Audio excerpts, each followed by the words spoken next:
Nama saya Tit. Tak boleh sebut, sensor. Dari Tembilahan. Inilah pengajian yang paling jauh. Dari Indragiri Hilir Riau datang kemari. Seorang istri siapakah yang harus diutamakan, ibunya atau suaminya?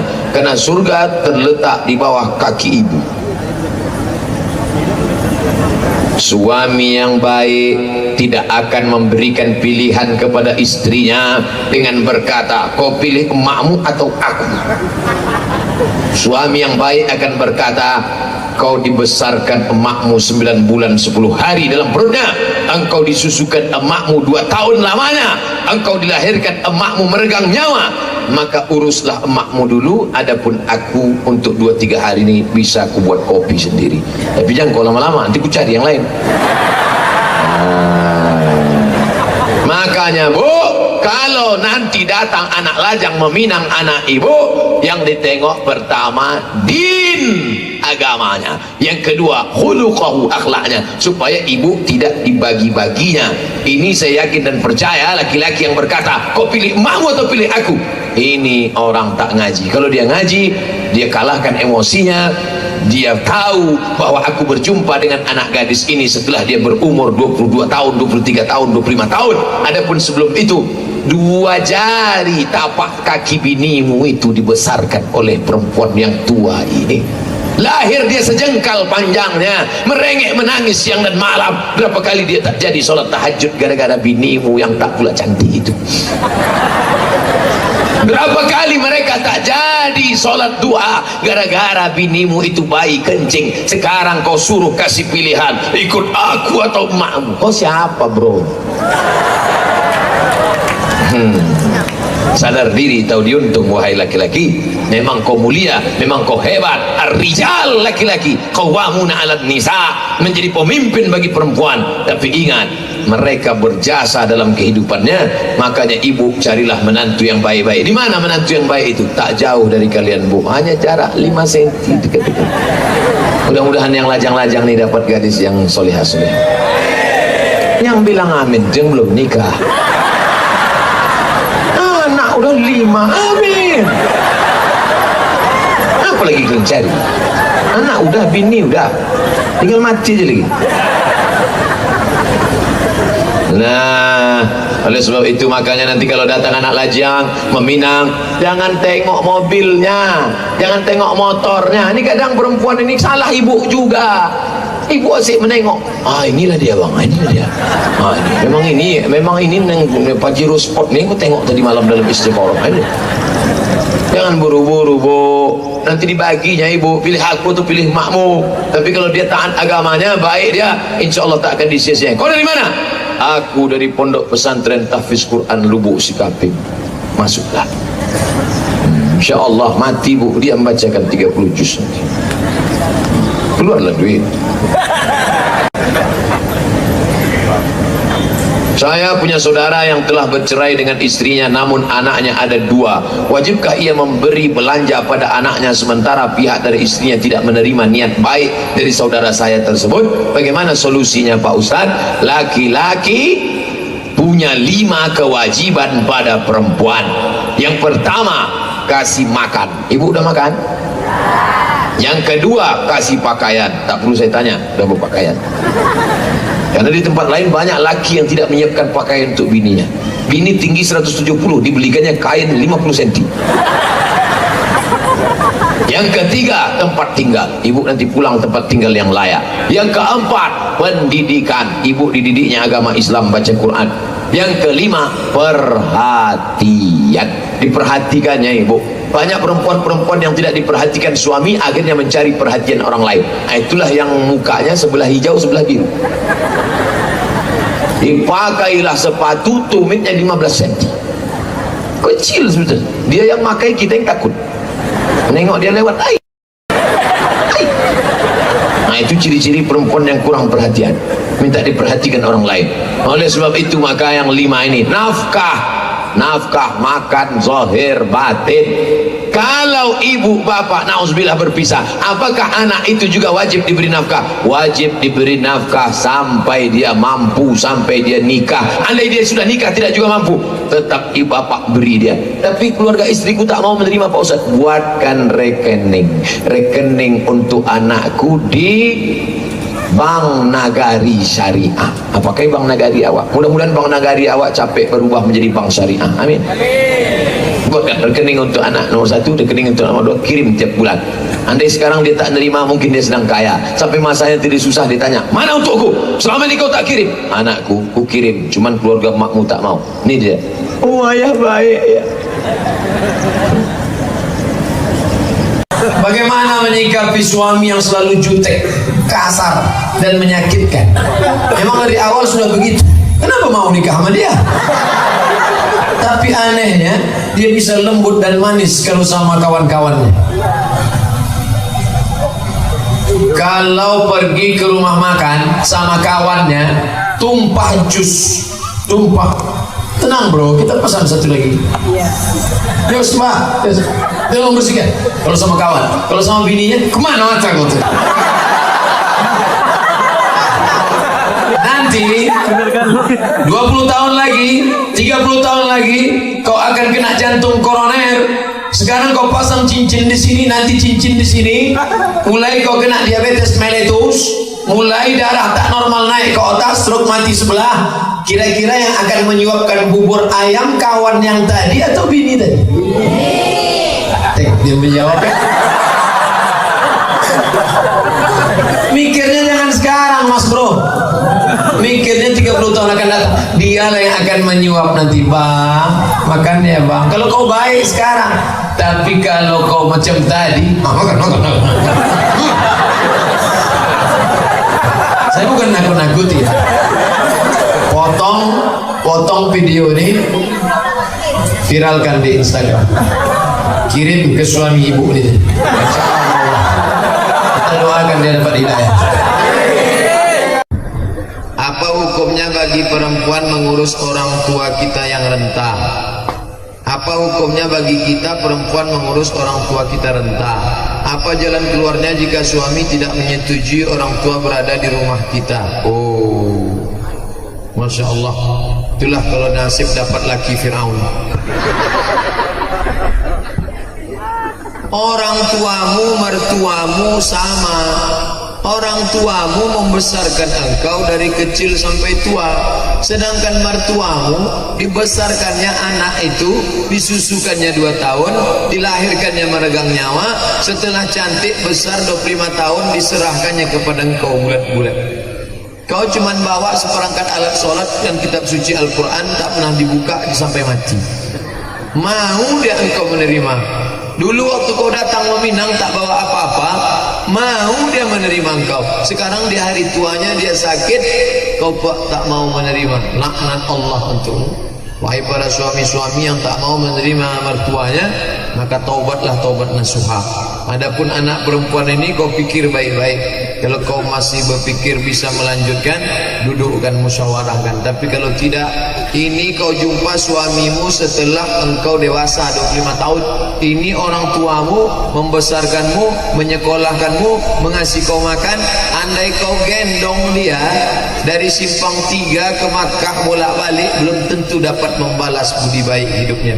Oleh sebab itu maka taat kepada suami selama tidak melanggar hukum Allah. La ta'ata li makhluqin fi ma'siyatil khaliq. Tidak ada ketaatan kepada makhluk kalau menyebabkan dosa kepada Khaliq Allah Ta'ala. Makanya ibu-ibu, ini pertanyaan ini jadi pelajaran buat kita semua. Kalau nanti mencari menantu, carilah menantu yang bisa ditumpang. Kalau perlu dibuatkan materi 6.000-nya. Nanti kalau aku sakit, stroke, sanggup tak kau sama aku? Kalau sanggup, ku terima. Kalau tidak, ku cari menantu lain. Bagaimana Pak Ustadz? Apakah saya berdosa kalau saya datang ke tempat pengajian sedangkan suami saya tak mengizinkan? Apa hukumnya Pak Ustadz?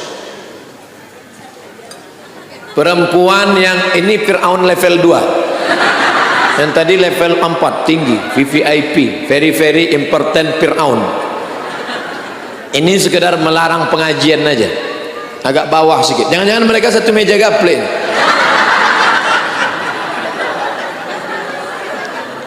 Perempuan tak boleh keluar dari pintu tanpa izin suami. Kalau sampai keluar rumah tanpa izin suami, neraka jahanam tempatnya. Maka kau mau kemana pengajian? Jangan keluar. Keluar kau dari sana, neraka jahanam tempatmu. Pembodohan. Tengok baik-baik kaedahnya. La ta'ata li makhluqin. Tidak ada ketaatan kepada makhluk fi maksiatil khaliq, kalau menyebabkan maksiat kepada Allah. Tidak ada ketaatan kepada makhluk. Istri tak boleh taat kepada makhluk. Suami ibu itu makhluk kan? Mana tahu suaminya khalik. Kalau berbuat maksiat kepada khalik, khalik itu siapa? Allah. Aku ikut pengajian ini mau zikir, mau ini. Rupanya dia melarang pengajian karena aliran itu sesat. Siapa yang salah? Bini salah. Udah tahu aliran sesat, kenapa diikut? Itu aliran sesat, kata MUI, tak boleh ikut. Suami melarang, jangan ikut aliran sesat. Siapa ustadznya? Ustadz Somad.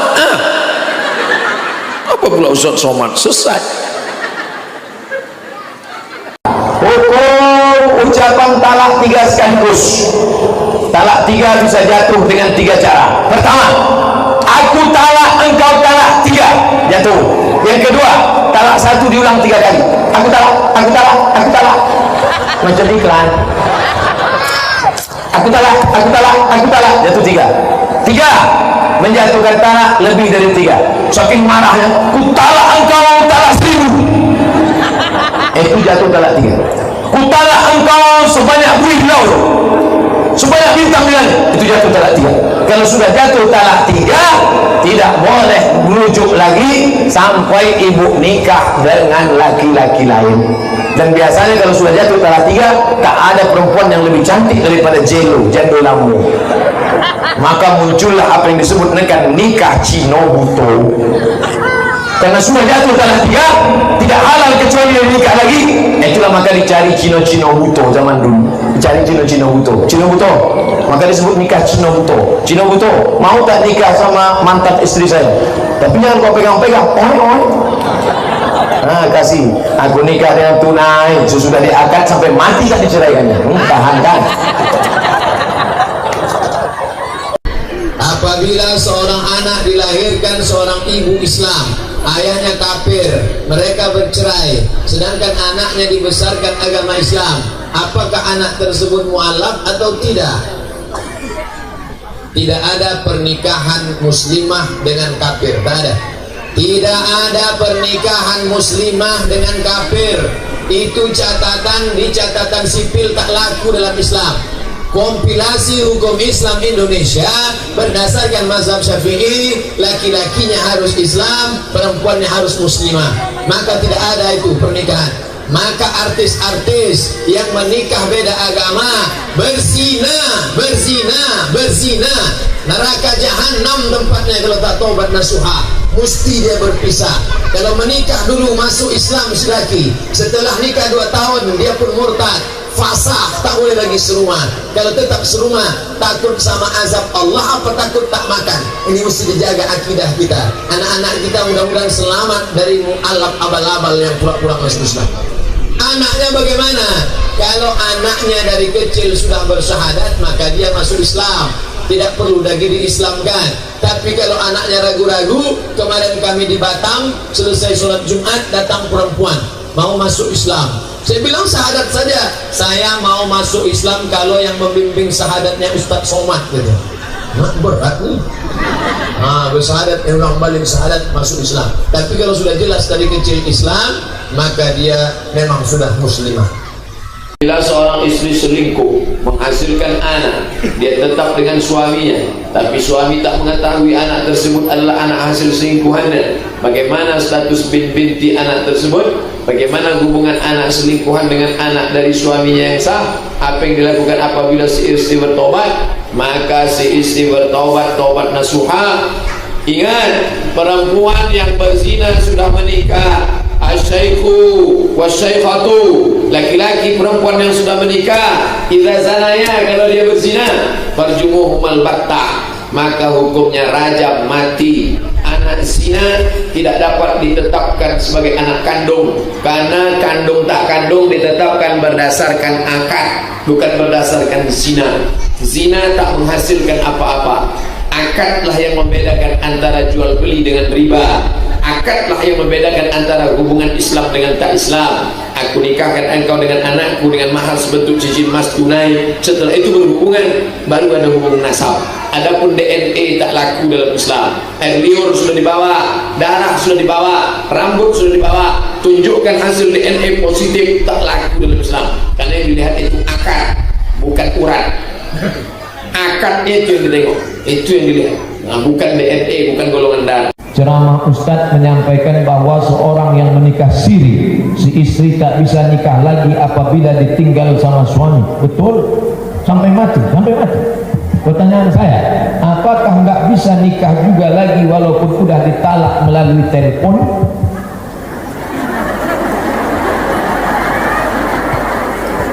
Ini nanya apa nawar?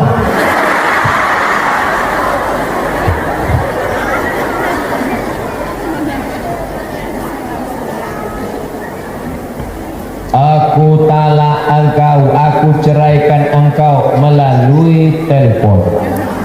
Lalu kemudian setelah itu dicatatnya, suamiku mentalak melalui telepon tanggal 1 Januari 2019. 2019 ganti laki. Dah. Iddahnya talak berapa? 3 bulan. Januari, Februari, Maret, 17 April dia pun nikah. Habis mencoblos pula dia. Setelah dia nikah, datang lakinya yang lama. Kenapa kau nikah? Kata dia, abang kan ada nelpon kemarin, aku tak ada nelpon. Jadi yang nelpon itu siapa? Aku tak tahu. Karena HP ku sering dipegang kawanku. Belagalah dua ayam jantan memperebutkan perempuan goblok. Makanya dalam beberapa kasus mesti ada saksi. Hanafi, Maliki, Syafi'i, Hambali, talak tidak perlu saksi kalau langsung. Tapi kalau model pakai medsos, pakai surat, pakai kertas, pakai telepon, kasus terjadi begini. Siapa yang menyelesaikan? Berkelahi bersimbah darah mereka berdua gara-gara perempuan laku satu. Oleh sebab itu bukan sembarangan. Dulu kau nikah apa pakai telepon dulu? Adinda, kita nikah ya, iya jadi nikah pakai telepon, cerai pakai SMS. Ini tak betul. Ustaz, saya 1 bulan yang lalu mengalami pertengkaran dalam rumah tangga.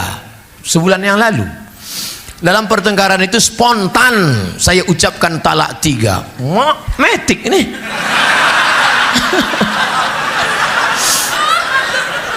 Orang biasa pakai gigi 1 dulu. Gigi 1, gigi 2. Dia tidak langsung. 3 langsung. Apakah kami bisa rujuk lagi apa tidak?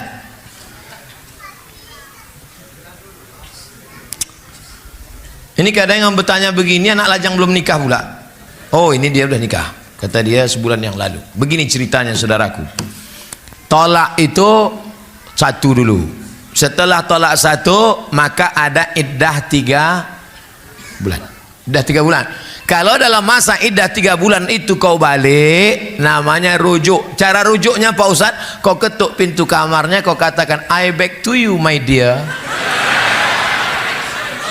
Rujuklah itu dah.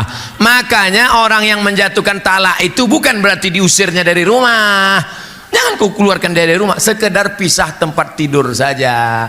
Aku tak bisa lagi menengok engkau, daripada aku mau muntah, aku pindah tempat tidur. Nanti pas hujan balik. Tapi ingat, sudah jatuh talak 1. Oh, ngamuk lagi, jatuh talak 2. Masih bisa rujuk apa tidak? Bisa. Tapi kalau sudah jatuh talak 3, la tahillu lahu, tak halal rujuk hatta tankiha zaujan ghairah, sampai binimu itu nikah dengan laki-laki lain. Itulah zaman Melayu-Melayu dulu disebut dengan nikah Cino buto. Pernah dengar istilah itu?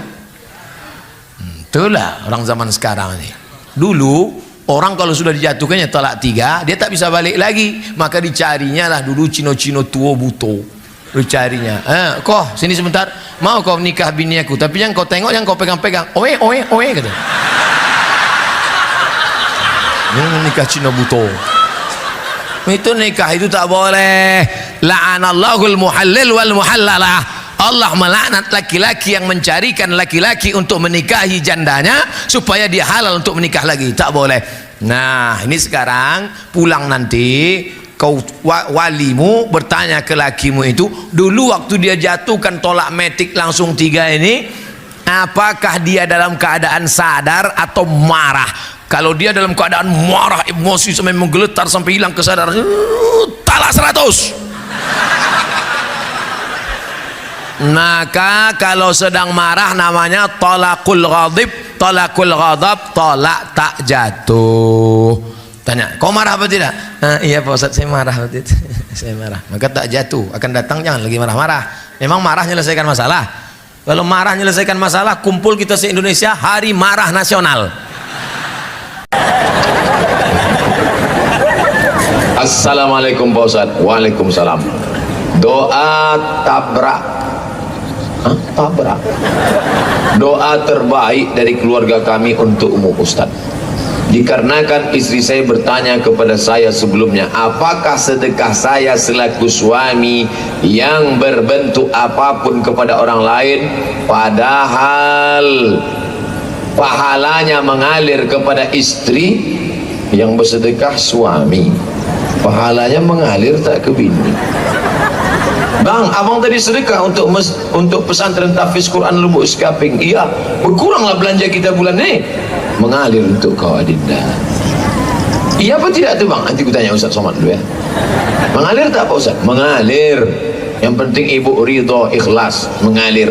Ibu tak bekerja, hanya ibu rumah tangga, lalu kemudian suami bersedekah, suami ini punya wajib nafkah, maka mengalir. Mengalir, apa sebabnya mengalir? Karena kalian satu keluarga. Suami berkurban seekor kambing, istri anaknya dapat. Oh kalau gitu kami tak usah kurban lah. Yang paling bagus kelima-limanya berkurban. Iko untuk aden, iko bini den, iko anak den, iko amak den, iko apa den. Nah itu yang paling mantap. Tapi kalau tak ada duit, seekor kambing saja 2,5 juta, mengalir juga ke istrinya, ke anaknya. Nah itu dia hebatnya seorang perempuan yang suami punya harta pemberian orang tuanya. Suami punya harta pemberian orang tuanya, hibah itu maksudnya. Apakah ada hak istri di sana? Ya, kalau bapak itu mati, tunggu dia mati. Kalian anak muda, kalian dapat dari ayah kalian, dapat kebun durian sejauh mata memandang, dapat kos-kosan 100 pintu, dapat mobil Ferrari 2. Kemudian kalian punya bini. Apakah bini kalian itu punya hak terhadap harta itu? Iya, asal mati kalian dapat deh. Pokoknya walakum fa in kana lakum waladun falahunna sumun. Kalau tak ada anak selama nikah itu, kalian tak ada anak, maka bini kalian itu dapat 1/4. Tapi kalau ada anak dapat 1/8. Nah, jadi ibu hitung-hitunglah dari sekarang.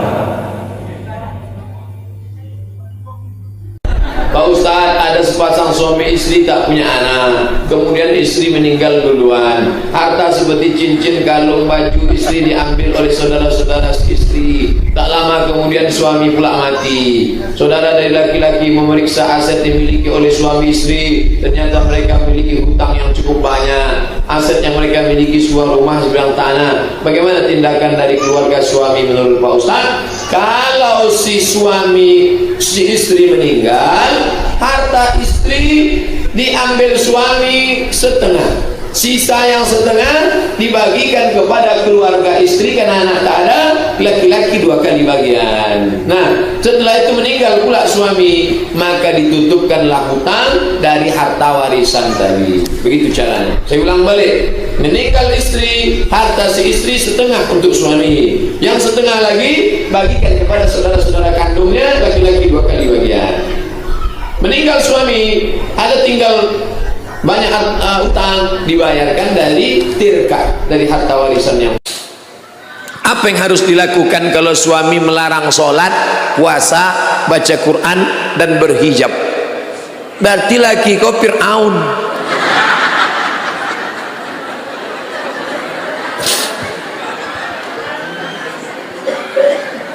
Sholat tak boleh, puasa tak boleh, baca Quran tak boleh, berhijab tak boleh. Pertanyaan ini baik. Dengan adanya pertanyaan ini, bersyukurlah ibu-ibu yang selama ini suaminya tak ganteng tapi baik. Alhamdulillah, balik dari sini bang, syukur bang. Tadi di sana ada orang bertanya, rupanya lakinya itu kejam, tak boleh sholat, tak boleh puasa, tak boleh baca Quran. Aku walaupun kau lisut bang, kau baik.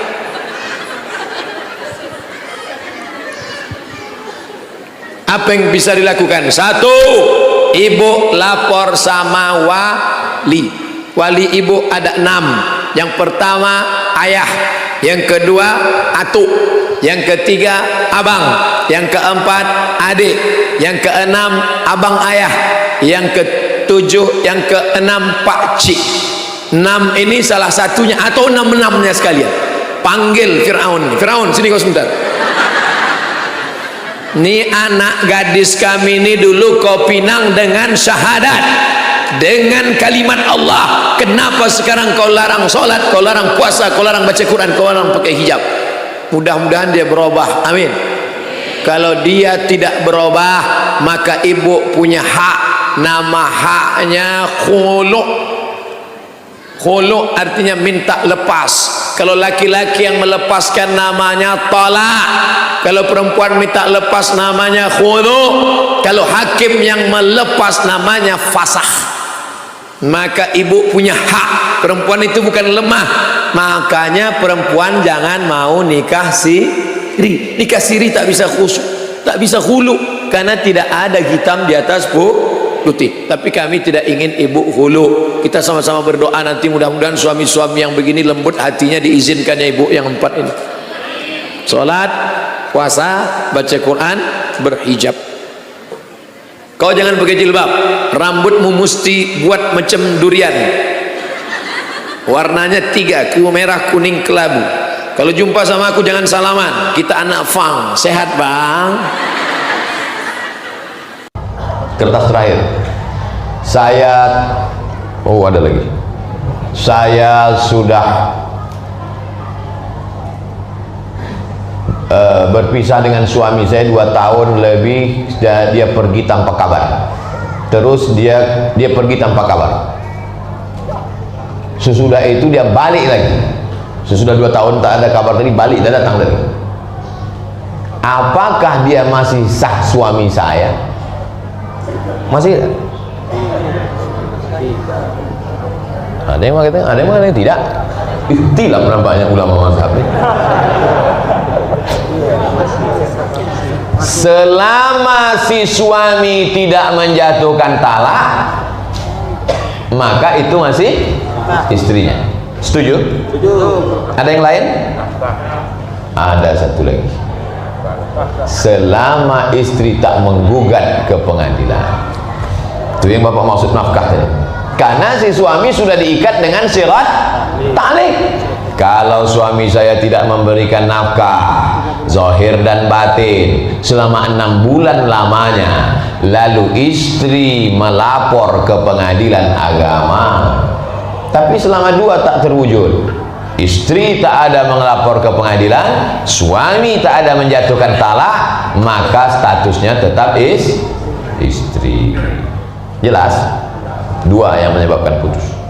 Suami menjatuhkan atau istrinya menggugat ke pengadilan, dijatuhkan hakim, putus, balik lagi abang. Kalau ada begitu, balik lagi si laki-laki tadi sudah 2 tahun. Kau tunjukkan suami kau yang baru, yang lebih ganteng, yang lebih hebat. Abang, ini dia bang. Kenapa kau pergi tinggalkan dia kemarin? Apakah laki-laki pemimpin bagi perempuan? Ya, laki-laki menikah dengan perempuan. Sekarang lagi tren laki-laki menikah dengan laki-laki. Namanya LGBT, lesbi, gay, biseksual, transgender, Arab. Ada LGBT yang halal, ada LGBT yang halal, LGBT halal. Laki gemuk, bini tipis. Kalau ada kebetulan sama, jangan tersinggung.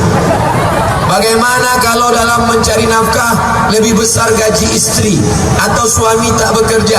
Apakah gugur dia sebagai pemimpin? Dia tetap pemimpin. Bang, aku tahu kau pengangguran, aku yang mencari nafkah, gajiku lebih banyak, tapi kau kepala rumah tangga bang. Ini sepatu kubelikan supaya kau berwibawa, ini kubelikan kau baju rapi supaya kau berwibawa. Nanti kalau kita undangan kau tetap yang menggandeng aku, kau tetap kepala rumah tangga bang. Tapi kalau kau macam-macam, Ustaz katanya ridho suami, ridho Tuhan. Bagaimana kalau suaminya sering menyakiti hati istri? Suami yang bagaimana? Innama huwa, suami-suami itu jannatuki wa naruki. Suami-suami ini bisa jadi surgamu dan bisa jadi nerakamu. Hai para perempuan, suami-suamimu ini bisa jadi surgamu, bisa jadi nerakamu. Suami yang mana? Suami yang somat, suami yang soleh. Adapun suami yang pecandu narkoba, pezina, pemabuk, jangan mau anak-anak perempuan kita dibodohi. Setelah nikah, panggilnya istriku, mari kemari. Surat tanahmu, STNK, BPKB, semua milikku. Karena surga di bawah tapak kaki. Tengoknya, ini tak betul, ini pembodohan. Oleh sebab itu carilah menantu yang soleh, yang baik. Mudah-mudahan anak kita menjadi orang-orang baik. Maaf Pak Ustadz, pertanyaan di luar tema. Bagaimana cara menyikapi suami yang suka menonton TikTok Ustadz? Apakah itu termasuk zina? Apakah itu termasuk zina? Iya, zina mata menengok, zina telinga mendengar, zina tangan memegang, zina otak berpikir, zina hati merenung. Likulli syai'in lahu hauzuhu minaz zina. Semuanya dapat zina. Zina mata, zina telinga, zina otak. Lalu wal faraju yusaddiquhu wa yukadzibuhu. Kemaluan tinggal membenarkannya, menyetujuinya atau tak setuju. Tinggal kemaluan aja lagi. Zina mata sudah, zina telinga sudah, zina otak sudah. Tinggal kemaluan aja lagi mendustakannya, mengikutinya atau tidak. Oleh sebab itu, kadang sebetulnya jamaah ini tidak semuanya bertanya, dia curhat juga. Lakinya menengok TikTok. Min husni islamil mar'i tarkuhu ma la ya'ni. Kalau mau melihat kualitas keislaman seseorang, tengoklah bagaimana dia meninggalkan sesuatu yang tak penting. Kira-kira apa pentingnya ini? TikToknya apa pentingnya? Tak ada pentingnya, tinggalkan. Da'ma yaribuka illa ma la yaribuka. Tinggalkan sesuatu yang meragukanmu kepada sesuatu yang tak meragukan. Saya berumah tangga sudah 17 tahun. Alhamdulillah. Tapi suami tak sembahyang. Innalillah. Walaupun hidup 1000 tahun, kalau tak sembahyang, apa gunanya? Esok pagi ibu masak sarapan, nyanyikan lagu itu sambil masak nasi goreng. Sepohon kayu daunnya rimbun, serta buahnya, walaupun hidup menyindir orang indah. Walaupun hidup 70 tahun, kalau laki ndak sembayang, bini sembayang, maka laki ndak sembayang iko na'udzubillah. Na'udzubillah. Oleh sebab itu maka mudah-mudahan yang gadis-gadis kau dapat laki yang sembayang. Nyonya bi amin yang belum belaki. Ikut cucu dah 3, amin. Apa maknya bi amin tadi? Untuk cucu ambo. Ustaz, dulu saya sangka kalau nikah sama dia saya bahagia Ustaz. Dia ganteng, mobilnya mewah, PNS. Rupanya setelah nikah rupanya Pak Ustaz, cemana rasanya macam tidur sama babi hutan. Gara-gara tak sembahyang. Kami dikaruniai satu orang putri suka baper kalau lihat suami orang pergi sholat ke masjid. Apa yang harus saya lakukan Pak Ustaz? Ya ayyuhalladzina amanu, hai para suami-suami, qu anfusakum, jaga dirimu, wa ahlikum, istrimu, nara, dari api neraka. Suami laki-laki, 5 kewajiban kalian pada perempuan: kasih makan, kasih pakaian, kasih tempat tinggal rumah, bagi pendidikan, kasih perhatian. Mestinya pendidikan sholat istri kalian yang menanggung, tapi ini istri pula yang mengadu karena laki tak sembahyang. Maka ibu melapor ke wali ibu dan 6 orang. Wali ibu akan memanggil laki Fir'aun tadi. Pir, cikgu semua tahu. Aun, cikgu semua tahu. Ambo dapat laporan waang tak sembahyang lah 17 tahun. Iya kah? Iya. Beka waang kalau mati masuk neraka. Maka kasih nasihat, ibu jangan berhenti berdoa. Jadi yang menasehati suami ibu adalah wali, bukan ibu. Yang balik deh siko panggil laki Firaun, siko tahu. Ya ayyuhallazina amanu, bukan. Ibu tidak menceramahi dia, ngajak dia boleh, bang. Mau sembahyang oh bang? Itu laki si Polan potang tak sembahyang, matinya bang. Nanti kalau abang mati, ambo nikah sama yang soleh bronis, abang dimakan cacing tanah, apa? Oleh sebab itu maka ibu tak pernah berhenti di sujud terakhir, Allahu Akbar. Di sujud terakhir itu minta pada Allah, ya Allah, tapi dalam hati bukakan pintu hati laki ambo yang macam Fir'aun kok, ya Allah. Yang kuat-kuat doa kepada Allah.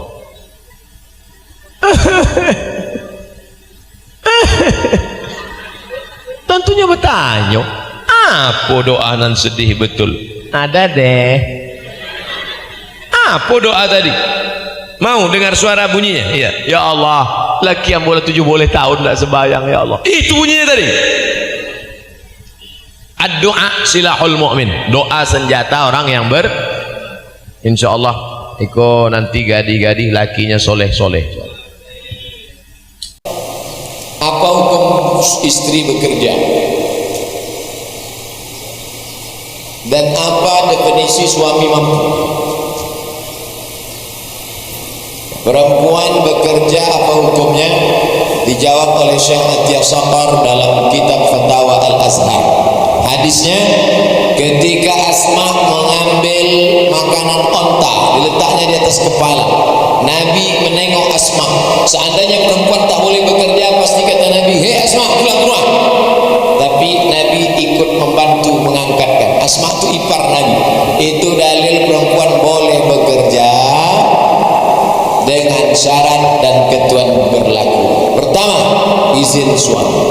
Suami izin, bang, aku mau bekerja, mau jadi PNS, mau jadi bidan, mau jadi guru. Tapi izin suami itu betul-betul tulus izin. Banyak juga suami mengasih izin karena diancam, bang bekerja, kalau tak izin no. Yang kedua, la tabarrujna tabarrujal jahiliyatil ula. Janganlah perempuan itu bersolek jahiliyah. Mau pergi berangkat ke kantor, cantik, di rumah macam sundel bolong. Tiga, la yakhluwanna rajulun ma'a imra'atin illa ma'azi mahramin. Di kantor nanti jangan berdua-duaan dengan tak mahram.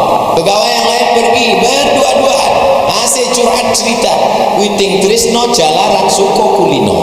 Cinta tumbuh karena sering bersama. Sama laki 1 jam, sama laki orang 8 jam. Dari jam 8 pagi sampai jam 4 sore. Kamu kenapa berdua-duaan? Udah macam abang saya, udah macam adik saya, udah macam keluarga saya. Berawal dari macam, berakhir dengan macam-macam. 4.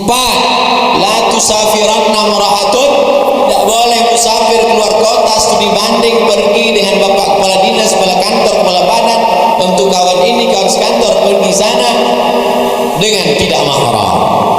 Nah, ini semua harus dijaga. Yang kelima, la takhadha'na bil qaul, jangan bersuara mendayu-dayu, mendesah-desah, baik perusahaan, ASN, PNS, kantor segala macam honorer. Duduk depan, bapak mau apa? Mendesah-desah. La takhadha'na bil qaul, perempuan jangan kalian bersuara mendayu-dayu, mendesah-desah. Yatma'alladzi fi qalbihi marad, karena ada laki-laki yang tak tahan mendengar suara perempuan, begitu didengarnya suara mendesah dia langsung error. Tegas-tegas saja. Mau apa? KTP belum siap? Janganlah pula gitu juga. KTP belum siap.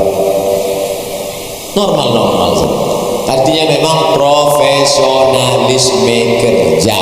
Jangan membuat-buat yang menimbulkan fitnah. Nah, suami yang mampu itu bagaimana Pak Ustaz? Wa ashiruhunna bil ma'ruf. Itu yang dibaca suami setelah akad nikah. Wa ashiruhunna bil ma'ruf, bergawilah dia dengan baik. Ma'ruf diambil dari kata urf. Urf artinya tradisi. Tradisi Batu Bolah tidak sama dengan tradisi Pekanbaru. Kira-kira di Batu Bolah standar belanja rumah tangga berapa? Standar di Batu Bolah 5 juta Pak Ustaz. Kalau standar di sini standar, jangan standar terlampau tinggi, jangan standar terlampau rendah. Khairul umur awsatuha, pertengahan. Kalau standar di Batu Bolah 5 juta, maka itu sudah menjadi standar mampu bagi secara keseluruhan berdasarkan ayat wa'ashiruhunna bil ma'ruf, bergawilah dengan ma'ruf. Urf artinya tradisi daerah yang bersangkutan. Standar orang hidup di Jakarta tak sama dengan di Riau, standar di Papua lain lagi karena barang-barang jauh dari ibu kota, ongkos pesawat mahal. Standar saudara kita di Anambas, di Kepulauan Riau lain lagi, maka ikuti standar daerah masing-masing. Begitu orang mampu, begitulah standar yang dipakai. Kertas terakhir, dia punya istri 2, tapi dia sama istri yang pertama karena kerjaan, sedangkan istri pertama sudah menyuruhnya. Apakah dia punya istri 2, tapi dia sama istri pertama aja karena kerjaan, sedangkan istri pertama sudah menyuruhnya? Apakah itu tetap dosa?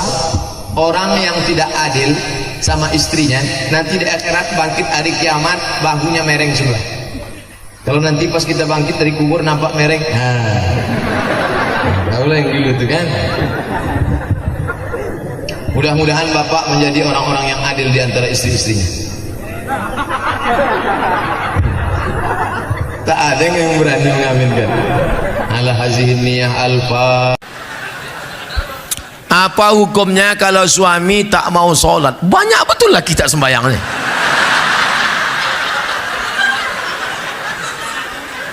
Makanya akan datang kupesankan bu, kupesankan pak, kalau kalian mau menerima calon menantu adakan fit and proper test.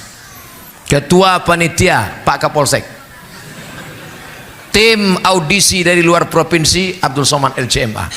Insya Allah saya akan datang kemari bulan September nanti. Kita tes calon-calon menantu di Batam. Kau menjadi menantu bapak nih? Iya. Sembahyang kau ke masjid? Ya Pak Ustadz, ini tanda tangan pengurus masjid. Ustadz Somad, ya anak saya ini dokter Pak Ustadz. Oh mantap. Laki-laki apa perempuan? Perempuan. Saya sangka dia mau nawarkan anaknya ke saya. Saya bilang, bu, saya udah nikah, udah punya anak. Bukan untuk Ustadz. Jadi gimana caranya saya tahu calon menantu saya ini sholat? Gimana caranya? Oh mudah aja bu. Gimana?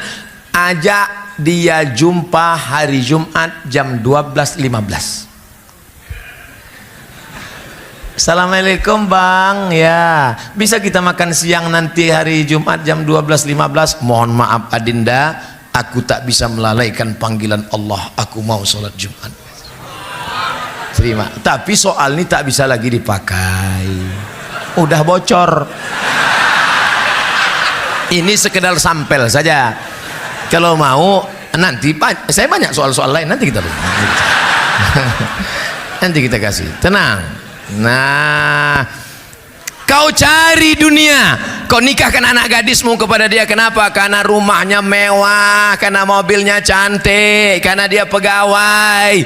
Dunia kau kejar, akhirat melayang. Ustaz Somad, dulu ayah saya menikahkan saya sama dia karena menengok dia kaya, ganteng, hebat. Ternyata rupanya setelah saya nikah saya tak mencium bau kebahagiaan. Jadi gimana rasanya? Macam tidur sama babi hutan. Kasihan anak gadis kita yang dibesarkan di rumah, diajarkan tahfiz Quran, disambut dengan marhaban tola al badru alaina, tiba-tiba menikah dengan Fir'aun level 2. La illallah Muhammad Rasulullah. Tapi apa boleh buat, ini udah terjadi, udah menikah, nasi sudah jadi tai ayam. Laki tak sembahyang, ibu bapak cerita bubur juga lagi. Berdosakah saya apabila saya tidak melayani suami? Inilah kekeliruan banyak perempuan. Karena suaminya tak sembahyang, lalu dia tak mau melayani suaminya. Adinda, marilah kita tak mau, kamu sembahyang dulu. Bukan begitu caranya. Ibu kan punya wali. Wali ibu itu ayah, datuk, abang, adik, pakcik, abang ayah, adik ayah. Wali ibu lah yang memanggil laki ibu yang tak sembahyang. Walaupun hidup 1000 tahun, kalau tak sembahyang apa gunanya? Walaupun hidup 1000 tahun, kalau tak sembahyang apa gunanya? Besok pagi mulai lagu di rumah itu aja, usah ada lagu lagi. Rekam MP3 sampai 100 lagu, tak robah-robah itu. Nada panggil pun itu juga. Besok pagi masak sarapan, sepohon kayu daunnya rimbun, besar dahannya, lebat daunnya. Walau pas dia datang ke dapur, walaupun hidup 1000 tahun, kalau tak sembahyang. Kau nyindir aku? Enggak bang. Apa gunanya? Jadi yang ngomong itu wali ibu. Jangan karena negara tidak menunaikan kewajiban lalu kita mencuri listrik. Ini tak benar. Ini logika berpikir seperti ini tak benar. Ustaz, kau tahu saya sosialisasi fatwa MUI haram curi listrik. Waktu pas saya sosialisasikan haram curi listrik, haram curi listrik, datang satu orang bertanya, Ustaz, negara yang curang maka kita pun boleh mencuri. Itu logika tidak benar. Karena listrik itu bukan punya negara, listrik itu punya umat yang dikelola oleh negara. Orang yang mencuri listrik maka dia sedang mencuri harta milik siapa? Milik umat. Minta ampunnya pada umat. Begitu juga dengan ini. Suami yang tidak sholat bukan serta-merta lalu ibu tidak menunaikan kewajiban. Itu bukan solusi. Solusi jalan tengahnya adalah wali ibu menasehati dia. Itulah pentingnya sebelum nasihat ada nasihat pernikahan. Sehari sebelum nikah undang ustadz, dari pagi sampai siang sampai sore nasihat ke calon menantu. Jangan di situ akad nikah, di situ nasihat pernikahan. Berikut ini mari kita dengarkan nasihat pernikahan yang akan disampaikan oleh Ustaz Abdul Somad. Ustaz ceramah, mereka bukan dengar ceramah, asik selfie.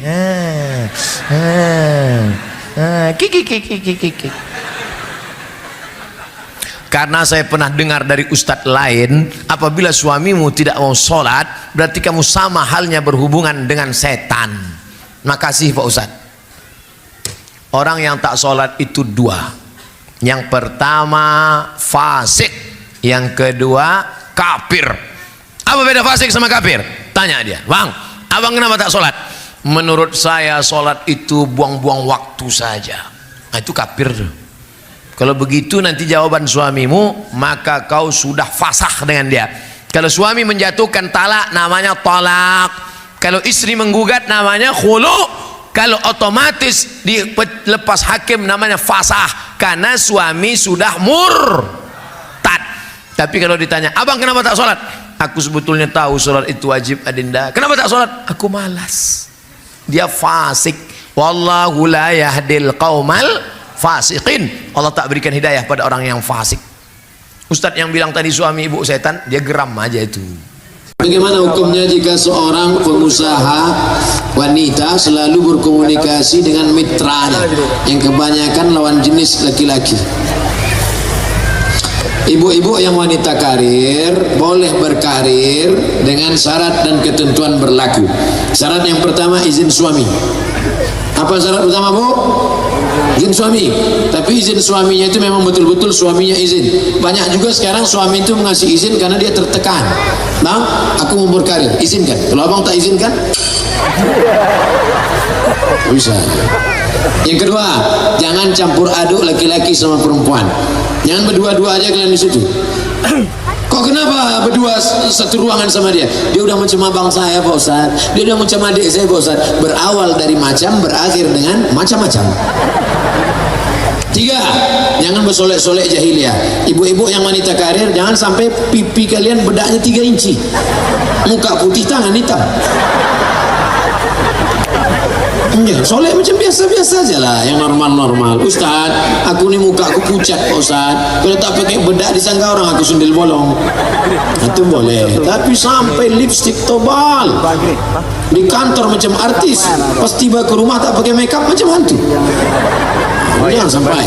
Syarat yang keempat, jangan pergi musafir, la tusafiram namra'atun illa ma'adhi mahramin. Jangan sampai dengan ini, Pak Ustaz saya banyak relasi bisnis. Bicara bisnis saja, putus itu jangan sampai hubungan kontak pribadi sehingga membuat hati kita condong kepada yang lain. Apalagi ibu wanita karir di kantor sama laki orang, sama laki sendiri jarang. Jam 8 pagi sudah berangkat kerja, jam 9, jam 10, jam 11, jam 12, jam 1, jam 2 makan bersama, ngobrol bersama, curhat bersama, ini bersama. Apa kata orang barat, witing trisno jalaran suko kulino. Cinta akan tumbuh karena sering bersama. Ingat, kejahatan terjadi bukan hanya karena niat dari pelakunya, tapi juga karena ada kesempatan. Waspadalah. Ustaz, apabila seorang perempuan menikah siri tanpa wali dan restu ibunya karena bapaknya sudah meninggal, bagaimana ini Pak Ustaz? Ada mempelai laki-laki, ada wali, ada 2 saksi yang adil, ada mahar, ada ijab, ada qabul. La nikaha illa biwaliyin. Tidak sah nikah kalau tidak ada wali. Wa syahidai adlin, dan saksi yang adil. Adapun ibu tidak masuk dalam rukun, tapi surga di bawah tapak kaki. Jangan engkau yang bicara ke ibumu, carilah orang lain yang kira-kira kata-katanya didengar oleh ibumu. Ibumu ini kira-kira cakap siapa yang didengarnya? Kalau untuk di Batam kira-kira cakap Pak Senator, minta Senator Pak. Bu, ibu sayang sama anak gadis ibu, sayang. Nikahkan dia dengan calon itu. Ku tengok anak ibu itu udah mulai bercakap sendiri. Nah itu sedikit lagi gilo. Jangan kalian bicara. Jangan mentang-mentang udah gadis sudah ngaji, tiba-tiba pulang ke rumah, mama sini sebentar. Ya ayyuhalladzina amanu. Bukan begitu. Mulutnya mulut orang lain, isinya dari kepala kita. Siapa yang kira-kira cakap didengar oleh ibu? Tentu dia punya ustaz, tentu dia punya mubalik, tentu dia punya tokoh masyarakat, nenek mama, alim ulama, cerdik pandai, didudukan selangkah, ditinggikan seranting, batangnya tempat bersandar, daunnya tempat bernaung, akarnya tempat bersila. Maka didengarlah pendapat dia. Tapi jangan lupa, doa silahul mu'min. Doa, minta pada Allah, ya Allah gerakkanlah hati emakku supaya dia mau menerima abang ini. Memang abang ini kurang ganteng Pak Ustaz, pesek, pendek, hitam, tapi orangnya baik Pak Ustaz. Hatiku terpukau menengok dia, manis dia Pak Ustaz, macam dodol. Apabila seorang perempuan menikah siri, jangan pernah mau menikah siri. Saya ulang sekali lagi, jangan pernah mau menikah siri. Kenapa? Kalau nanti terjadi sesuatu, bisakah engkau menuntut ke pengadilan? Tidak. Karena hakim mau bertanya, mana surat nikah hitam di atas putih. Tiba-tiba meninggal suamimu, kau datang menuntut harta warisan, kata keluarganya tak ada, kau tak dapat, saya istrinya. Mana bukti surat nikah? Ini foto kami, foto tak laku. Dah banyak contoh, tak perlu saya sebutkan satu persatu. Artis nikah siri dengan pejabat, mati pejabat, tak dapat menuntut, masuk infotainment, tahankan.